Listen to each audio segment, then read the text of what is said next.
Assalamualaikum warahmatullahi wabarakatuh. Anak-anakku sekalian yang berbahagia, yang saya cintai, pada hari ini alhamdulillah kita masih bisa bertemu walaupun masih suasana dalam pandemi COVID-19. Bapak mohon anak-anak tetap mematuhi dan mengikuti protokol kesehatan, jaga kesehatan, jangan lupa berwudu dan jaga jarak, jangan lupa pakai masker. Sementara dalam menjelaskan materi, Bapak lepas dulu maskernya supaya lebih jelas dan bisa didengar dengan baik. Alhamdulillah, mari kita sebelum memasuki pembelajaran pada hari ini, kita sama-sama berdoa. Semoga kita mendapatkan ilmu yang bermanfaat dan kita selalu dalam ridho Allah Subhanahu wa taala. Bismillahirrahmanirrahim. Rabbi zidni ilma warzuqni fahma, Rabbi shrah li sadri wa yassir li amri wahlul 'uqdatam min lisani yafqahu qawli. Amin ya rabbal alamin. Al-Fatihah. Bismillahirrahmanirrahim. Alamin. Ar-Rahmanir Rahim. Maliki yaumiddin. Iyyaka na'budu wa iyyaka nasta'in. Ihdinas siratal mustaqim. Siratal ladzina an'amta 'alaihim ghairil maghdubi 'alaihim waladdallin. Anak-anak sekalian, bagaimana kabarnya? Semuanya sehat? Alhamdulillah. Hari ini saya lihat sudah 95% yang hadir, baik putra maupun putri. Sebelum kita melaksanakan pembelajaran, kira-kira ada yang izin atau ada yang tidak masuk untuk hari ini? Mohon yang di belakang bisa menyebutkan siapa yang nggak masuk, atau ada yang titip izin sama kalian yang hari ini nggak masuk. Ada berapa yang nggak masuk? 1 apa 2 apa 3? Sakit atau izin?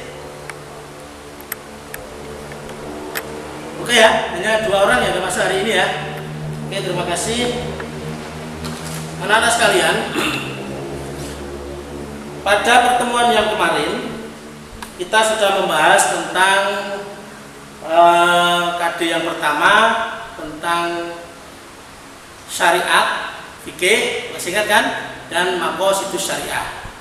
Tentunya anak-anak harus masih ingat untuk pelajari. Pada hari ini kita akan melanjutkan materi yaitu tentang pengurusan jenazah, karena di semester gasal ini ada 5, yaitu tentang syariat, fikih, dan maqasidus syariah yang kemarin pertama. Yang hari ini akan kita bahas adalah pengurusan jenazah. Setelah itu kita akan bahas tentang zakat. Setelah selesai zakat kita akan membahas haji dan umroh. Yang terakhir di semester gasal adalah akikah dan kurban. Hari ini kita akan membahas tentang pengurusan jenazah. Tentunya anak-anak sudah sering menyaksikan bagaimana ketika ada orang yang meninggal, baik secara langsung atau secara tidak langsung. Di dalam materi pengurusan jenazah, insya Allah akan kita laksanakan 3 kali pertemuan. Ada 3 RPP yang akan nanti kita bahas. RPP pertama kita akan membahas tentang materi pengurusan jenazah sampai selesai, yaitu mulai dari hukumnya, yaitu tentang memandikan, mengkafani, mensolati, dan sampai menguburkan jenazah. Yang terakhir tentang hikmah pengurusan jenazah. Setelah RPP yang pertama selesai, maka yang kedua itu nanti kita akan praktek langsung. Anak-anak nanti bisa melihat visualisasi, juga nanti praktek per kelompok. Nanti Pak Guru akan membagi kalian ke beberapa kelompok, 6 orang atau 5 orang, nanti kita akan bagi. Pertemuan kedua kita akan praktek memandikan jenazah dan mengkafani jenazah. Tentunya nanti kita siapkan segala peralatannya, baik torso, patung, nanti juga ada kain kafan dan yang lainnya. Yang ketiga nanti kita akan praktek tentang mensolatkan jenazah dan menguburkan jenazah. Baik, seperti yang kita ketahui bahwa anak-anak diharapkan mampu memahami dan menguasai materi pengurusan jenazah. Tujuannya apa? tujuannya adalah supaya anak-anak betul-betul mampu untuk menjelaskan. Sebagai orang Islam kita harus mampu memahami betul tata cara pengurusan jenazah. Ayo, siapa yang tahu bagaimana hukumnya mengurusi jenazah itu? Apakah hukumnya fardu ain atau fardu kifayah? Ya, betul. Pengurusan jenazah hukumnya fardu kifayah. Fardu kifayah adalah, siapa yang bisa menjelaskan fardu kifayah? Ya, coba jelaskan fardu kifayah. Fardu kifayah adalah apabila salah satu di tempat kita ada orang yang sudah melaksanakan atau melakukan pengurusan jenazah, maka yang lain hukumnya gugur. Tapi kalau tidak ada satupun orang yang mau melaksanakan pengurusan jenazah, maka orang di tempat itu atau di kampung itu atau desa itu semuanya kena dosa.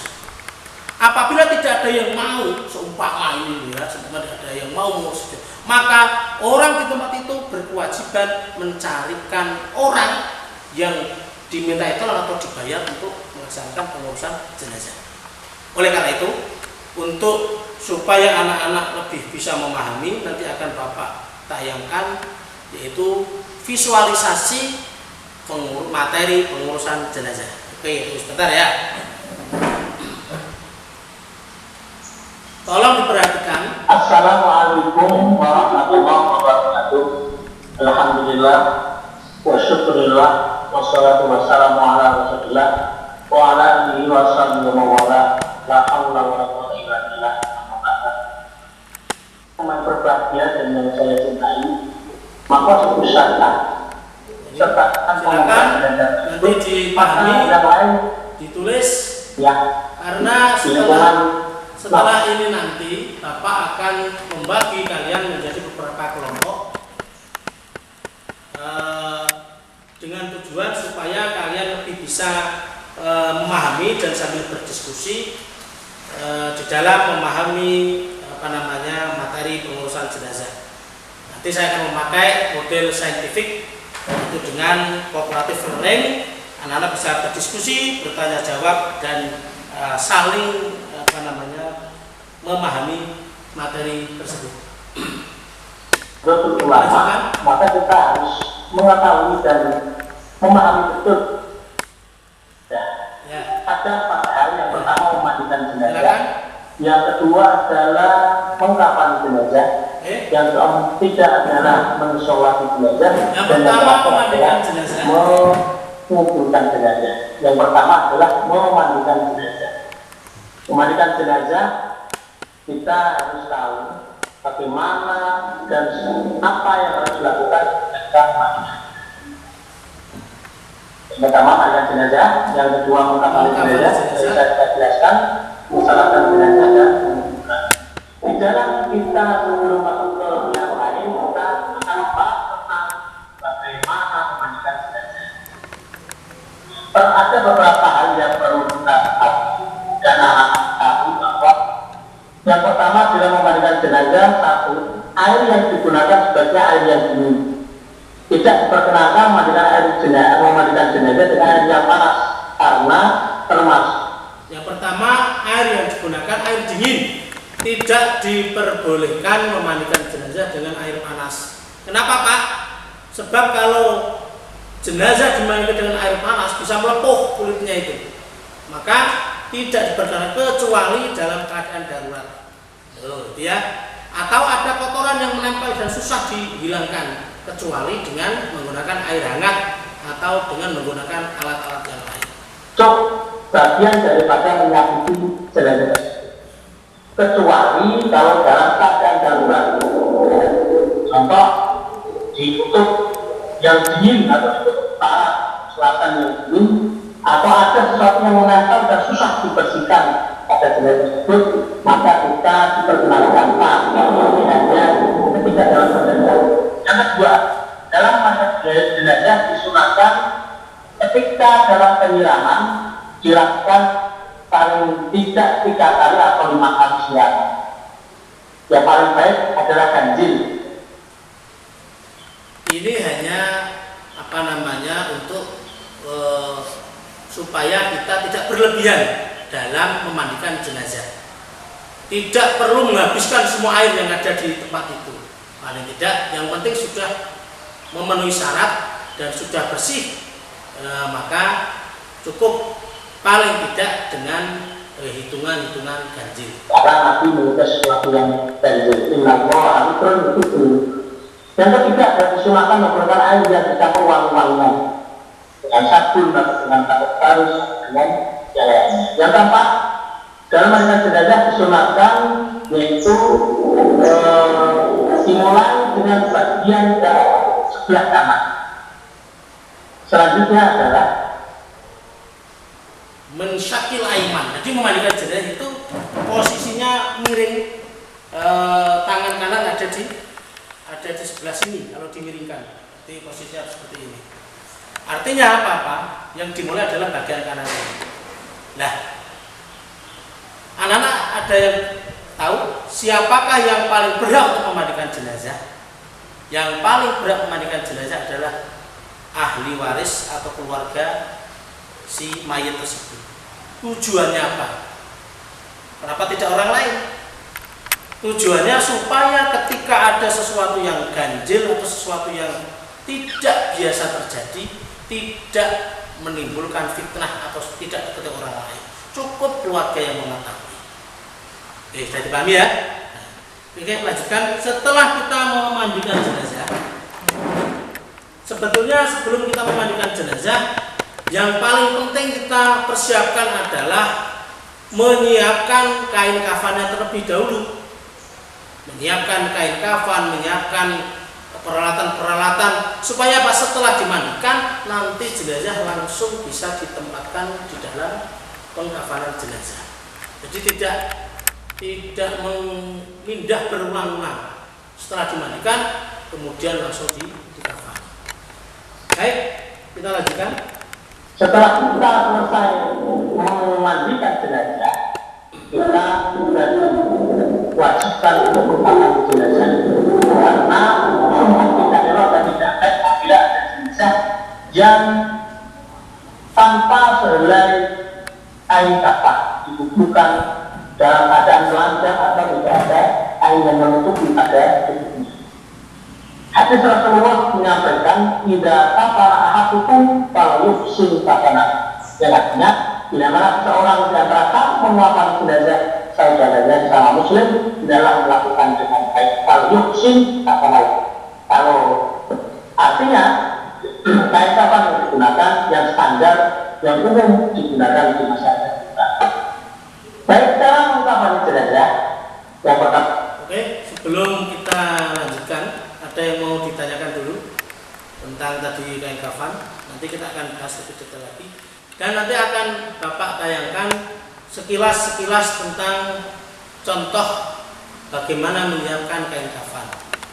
Contoh bagaimana nanti memandikan jenazah. Hanya sekilas saja karena nanti akan kita perdalam di pertemuan yang berikutnya. Oke ya, kita lanjut ya. Adalah kain kafan dilemparkan di atas benda yang bersih, lalu jenazah diletakkan di atas. Tapi sebelumnya disiapkan dulu berapa ukuran jenazah tersebut, disesuaikan dan dilebihi supaya bisa digunakan untuk mengikat tali tersebut. Yang kedua adalah tangan jenazah diletakkan di atas dada tangan kanan, di atas tangan kiri seperti orang ketika sholat atau istilahnya bahasa Jawanya secakep seperti sholat. Yang ketiga, sebelum kain penutup dilepaskan, bagian tubuh seperti kemaluan, hidung, mulut, mata dan telinga ditutup dengan kapas dan seluruh tubuh jenazah ditaburi dengan wangi-wangian. Kemudian diselai dan kapan dihubungkan dengan mendahulukan sebelah kiri dan sebelah kanan. Jadi sebelum ditutup maka diberi hal-hal yang berlubang, bagian yang berlubang ditutup dengan kain kapas. Yang berikutnya adalah setelah terbungkus kemudian diikat dengan sehelai kain, lalu dari potongan kain kapan pada ujung kepala, dada, perut, lutut dan bawah kaki. Ada yang mengatakan cukup 5 buah pengikat, tali pengikat, atau boleh dilakukan dengan 7 ikatan. Kemudian sebelum kita melanjutkan ke mengkafani jenazah yang lain, sunah-sunahnya adalah ketika kita mengkafani jenazah dalam pengikatan, usahakan tali pengikat ada di sebelah kiri. Tujuannya apa? Nanti ketika jenazah kita masukkan ke liang lahat, nanti untuk melepaskan ikatan ini lebih mudah. Tapi kalau ikatannya ada di sebelah sini nanti susah.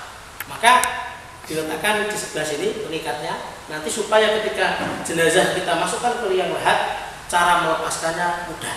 Begitu. Begitu ya? Saya dipahami ya? Ada yang mau ditanyakan? Saya kira nanti kita buka pertanyaan dan kita diskusikan, kita perdalam lagi. Sementara anak-anak fokus dalam media pembelajaran ini dulu, nanti kita perdalam lagi. Apabila ada pertanyaan silakan ditulis, nanti bisa ditanyakan setelah materi kita selesai. Selanjutnya, dalam mengkafani jenazah, beberapa sunnah yang perlu kita ketahui. Di antaranya satu, kain kafan adalah kain yang baik, bersih dan berwarna putih. Apakah boleh mengkafani jenazah dengan selain warna putih? Boleh, tetapi yang paling baik adalah yang berwarna. Yang kedua, mengasati kain kafan dengan kain yang paling diasap, kain yang wangi. Yang ketiga, kain kafan tidak menggunakan kain yang terlalu mahal. Artinya tidak harus dari kain sutra atau kain yang mahal harganya. Yang paling penting adalah yang umum digunakan dan pantas untuk diberikan kepada jenazah. Yang berikutnya adalah mengkafani jenazah dengan 3 helai untuk jenazah laki-laki dan 5 helai untuk jenazah perempuan. Ini yang standar dan umum. Untuk laki-laki 3 helai kain kafan ditambah dengan baju kurung atau bisa ditambah dengan sarung yang terbuat dari kain kafan itu, atau bisa dikasih, kalau dia sudah pernah haji boleh ditambahkan kain ihramnya juga boleh. Itu yang biasa digunakan dipraktikkan oleh guru-guru kita dan orang-orang tua kita. Kalau perempuan 5 helai ya. Kalau laki-laki cukup dengan 3 helai kain kafan. Digunakan laki-laki 3, kalau perempuan 5 helai saja untuk perempuan. Berikutnya, setelah selesai kita melaksanakan pengkafanan jenazah, sudah selesai semuanya, terus kita tutup dengan kain jarik, kita masukkan ke benda, maka yang perlu kita lakukan adalah mensolatkan jenazah. Dibungkus dengan kain kafan, kewajiban kita selanjutnya adalah mensolatkan jenazah. Adakah dasar hukum sholat jenazah? Ada. Rasulullah bersabda, "Shallu ala mautakum." Artinya, salatkanlah orang-orang yang meninggal dunia di antara kalian. Hadis riwayat Ibnu Majah. Maka setelah kita jenazah tersebut kita bungkus dengan kain kafan dan kita siapkan dengan yang lain-lainnya, dengan minyak wangi sebagainya, maka kita harus segera mungkin untuk mensolatkan jenazah tersebut. Kemudian bagaimana tata cara sholat jenazah? Di antaranya adalah yang perlu diperhatikan, membacanya dan dilanjutkan dengan takbiratul ihram. Yang kedua adalah membaca surat Al-Fatihah dan takbir yang kedua. Jadi jumlah takbir ketika mensolati jenazah dan takbir. Apabila wanita laki-laki niatnya usolli ala hadzal mayyiti arba takbiratun tarbitatun makmuman baikal. Coba bersama-sama Usolli ini kalau mensolati jenazah laki-laki. Niatnya usolli ala hadal mayyiti arba'a takbiratin fardu kifayatin makmuman lillahi ta'ala. Kalau imam, imaman. Coba anak-anak bersama-sama. Usolli ala hadal mayyiti arba'a takbiratin fardu kifayatin makmuman lillahi ta'ala. Kalau jenazahnya perempuan, coba kalau perempuan, siapa yang bisa? Usolli ala hadhil mayyitati. Kalau laki-laki ala hada, kalau perempuan ala hadhil. Usolli ala hadhil mayyitati arba'a takbiratin fardu kifayatin makmuman lillahi ta'ala. Dalam melaksanakan sholat jenazah ada 4 takbir. Takbir setelah takbir pertama Allahu Akbar, membaca Fatihah. Bismillahirrahmanirrahim, alhamdulillah, selesai. Kemudian setelah selesai Fatihah, takbir kedua Allahu Akbar. Ingat ya, sholat jenazah tidak ada rukuk, tidak ada sujud, hanya takbir. Takbir kedua Allahu Akbar, membaca sholawat. Allahumma sholli ala sayyidina Muhammad wa ala ali sayyidina Muhammad kama shallaita ala sayyidina Ibrahim wa ala ali sayyidina Ibrahim wa barik ala sayyidina Muhammad wa ala ali sayyidina Muhammad kama barakta ala sayyidina Ibrahim wa ala sayyidina Ibrahim fil alamin innaka Hamidum Majid ila akhirih. Setelah selesai sholawat, takbir lagi yang ketiga Allahu Akbar, membaca doa. Ayo, siapa yang hafal? Allahumma firlahu kalau laki-laki, kalau perempuan Allahumma fir laha, maghfir lahu warhamhu wa'afihi wa'fu anhu wa akrim nuzulahu wa wasi'mat falahu ila akhirih. Kalau mau diperpanjang boleh, cukup sampai di situ juga boleh. Setelah selesai takbir yang keempat Allahu Akbar, membaca doa untuk si jenazah dan untuk umat Islam yang meninggal yang lain. Allahumma ghfir, Allahumma la tahrimna ajrahu wa la taftina ba'dahu, atau Allahumma la tahrimna ajrahum wa la taftina ba'dahum waghfir lana wa lahum ila akhirih. Setelah itu baru salam, assalamualaikum warahmatullahi wabarakatuh. Assalamualaikum warahmatullahi wabarakatuh. Ini harus perlu dipahami dan dihafalkan betul. Jangan sampai anak-anak nanti di masyarakat sholat jenazah rukuk. Nah, itu aneh itu. Kemarin ada ya di tayangan di Facebook ya. Nah, itu tenaga medis yang sholat jenazah, imamnya rukuk tapi makmumnya tidak mengikuti. Nah, itu harus diperhatikan. Yang perempuan usolli ala hadhi. Yang adalah untuk laki-laki bagaimana proses melaksanakan sholat jenazah. Seorang imam ketika jenazahnya itu adalah seorang perempuan, maka apabila, ini Bapak jelaskan saja, apabila jenazahnya yang disolati itu adalah laki-laki, maka posisi imam, ini jenazah ya, kita mengatakan jenazah, maka posisi imam lurus dengan kepala mayat atau kepala jenazah. Kalau mayatnya laki-laki, kalau jenazahnya perempuan, maka posisi imam di sini lurus dengan perut jenazah itu. Tapi tidak perlu dibuka, ya dikira-kira, begitu ya. Bisa dibuka. Nah, kalau laki-laki di sebelah sini, semua ini jenazah. Nah, kalau perempuan di sebelah sini, gitu ya. Selanjutnya adalah jumlah orang yang mengikuti atau yang makmum dalam melaksanakan sholat jenazah dianjurkan ganjil minimal 3 baris, boleh 5 baris, boleh 10 baris, boleh berapa saja tidak terhitung, paling tidak minimal 3 baris. Pak, kalau hanya beberapa orang tidak apa-apa, dibuat 3 baris.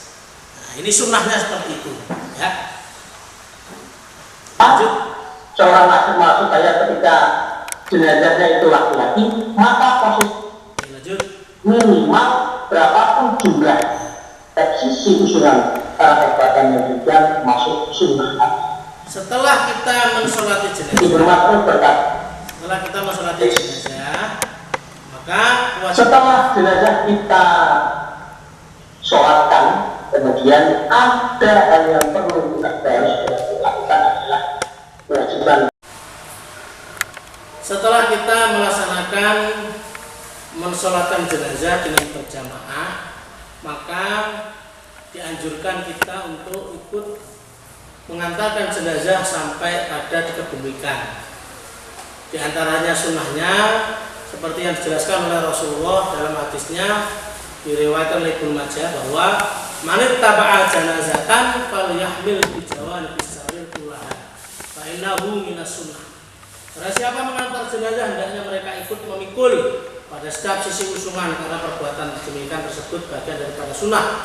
Artinya kita tidak hanya berjalan mengiringi tetapi membantu untuk membawa jenazah yang ada di keranda itu sampai pada pemakaman dan selesai. Baik anak-anak, kita lanjutkan setelah jenazah Berada di sekitar jenazah. Etika ketika mengantar jenazah diantaranya satu, orang yang berjalan kaki hendaknya berada di sekitar jenazah dan orang yang berkendara berada di belakang orang yang berjalan. Artinya tidak mendahului jenazahnya. Jenazahnya yang kita dahulukan, bukan pengantarnya. Biasanya banyak di antara kita itu yang mendahului jenazahnya daripada jenazahnya masih di belakang, orang yang sudah di depan. Yang kedua, etikanya adalah orang yang mengantar disunahkan diam, memperbanyak baca istighfar, memperbanyak membaca tahlil, bukan menggunjing atau bersenda gurau. Yang ketiga, membuat jenazah kubur hendaknya dengan segera, artinya tidak menunda-menunda. Kalau sudah siap dikebumikan maka segera dilaksanakan. Setelah jenazah dikubur maka hendaknya kita mendoakan, membacakan tahlil, membacakan yasin, dan diantaranya yang sudah kita laksanakan yaitu adalah mentalkin jenazah. Baik, selanjutnya kita tidak mendahului jenazah tersebut. Lanjut. Takbir atau membaca sholat atau mereka dikubur maka tidak adalah membuka semua tali atau pendekat dan kita kaitkan. Ketika jenazah sudah sampai di area makbarah di area kubur, maka ketika liang lihat sudah siap untuk dimasuki jenazah, maka jenazah diturunkan dan lubang yang sebelumnya sudah ada orang yang siap untuk menerima jenazah tersebut. Kemudian jenazah dihadapkan menghadap kiblat dan pipinya yang sebelah kanan ditempelkan kepada tanah, tali pengikatnya dilepas. Kemudian orang yang berada di sekelilingnya disunahkan melemparkan tanah dengan membaca minha khalaqnakum wa fiha nu'idukum wa minha nukhrijukum taratan ukhra. Itu adalah anjuran beberapa yang harus kita laksanakan dalam penguburan jenazah. Baik, anak-anak sekalian, setelah jenazah kita kuburkan adalah hikmah yang perlu kami sampaikan, yang perlu anak-anak ketahui adalah bahwa seseorang yang telah meninggal dunia, baik itu orang Islam atau non Muslim, maka layak dan perlu kita beri penghormatan. Walaupun dia sudah meninggal, maka kita berkewajiban memberikan penghormatan. Rasulullah mencontohkan bukan hanya kepada orang Muslim, tetapi kepada non Muslim. Rasulullah juga ikut memberikan penghormatan kepada. Selain itu, hikmah yang kedua adalah bahwa Islam betul-betul menjaga, memperhatikan sebuah kebersihan. Bukan hanya ketika dia masih hidup, ketika dia sudah meninggal pun Islam tetap memperhatikan sebuah kebersihan. Dibuktikan dengan orang meninggal dimandikan dan dikafani dan diurus sampai selesai. Anak-anak sekalian yang berbahagia, Bapak Guru akan menampilkan beberapa video yang nanti akan kita perdalam pada pertemuan yang akan datang. Di antaranya adalah bagaimana menyiapkan kain kafan sebelum jenazah dimandikan. Tadi seperti yang kita sampaikan. Ini kan saya berpesan. Sebelum jenazah dimandikan, sebaiknya dipersiapkan kain kafannya dulu. Kain kafan yang digunakan adalah kain berwarna putih. Harganya tidak terlalu mahal dan tidak mewah. Tidak dibolehkan menulis ayat Al-Quran di atas kain kafan tersebut. Berdasarkan sebuah hadis, Rasulullah SAW dikafani dengan 3 helai kain saulia yang putih bersih dari kapas, tanpa ada baju dan serban padanya. Beliau dibalut dengan 3 kain tersebut. Silakan simak. Menyiapkan kain kafan. Kain kafan yang perlu dipersiapkan bagi jenazah perempuan adalah 3 lembar kain kafan besar, Baju kurung, kain sarung, kain kerudung, kain penutup aurat, dan tali pengikat. Ini kalau mayit perempuan. Kalau mayitnya laki-laki, tidak jauh dari jenazah perempuan. Nah, ini contoh ini dalam video. Pertama-tama, ukurlah lebar tubuh jenazah dengan perbandingan 1:3. Jika lebar tubuhnya 30 cm, maka lebar kain kafan yang disediakan adalah 90 cm. Nah, ini saya percepat. Ini besok kita akan perdalam lagi.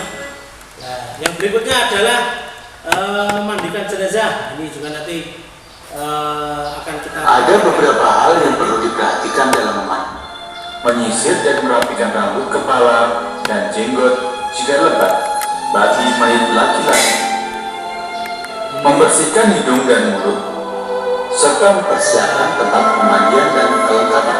Berikut adalah tata cara memandikan jenazah di atas pangkuan. Nah, ini sampai pada penguburan jenazah. Nah, ini besok akan kita perdalam lagi. Nanti anak bisa belajar lewat visualisasi. Prosesi yang terakhir dalam perawatan jenazah adalah menguburkan. Namun sebelum jenazah dikuburkan, perlu diperhatikan beberapa hal sebagai berikut. Ini Mengenai status tanah tempat menguburkan, harus berada di makam keluarga, tanah liang kubur, atau sisi lapang. caranya memasukkan jenazah ke liang lahat. Ini tidak sembarangan ini. Ini ada caranya. Tentunya ketika mau dimasukkan sudah ada orang yang menunggu di bawah terlebih dahulu dan sebagainya. Insya Allah nanti akan kita perdalam lagi di pertemuan yang akan datang. Hari ini adalah materi tentang bagaimana pengurusan jenazah. Dari beberapa tayangan tadi yang sudah Pak Guru sampaikan, silakan anak-anak untuk membuat kelompok masing-masing 4 orang saja, yaitu 2 bangku menjadi 1, 2 bangku 1 putra dan putri. Silakan kalian diskusikan tentang materi pengurusan jenazah, mulai dari memandikan, mengkafani, mensolati, dan menguburkan jenazah. Nanti pada akhir diskusi saya persilahkan nanti masing-masing kelompok untuk mempresentasikan hasil diskusinya masing-masing. Kira-kira 15 menit untuk berdiskusi. Apabila ada yang masih kurang paham atau ada yang mau ditanyakan, kami persilakan. Silakan dipahami betul supaya anak-anak betul-betul menguasai materi pengurusan jenazah. Nanti pertemuan yang akan datang kita praktek, yang ketiga juga kita praktek.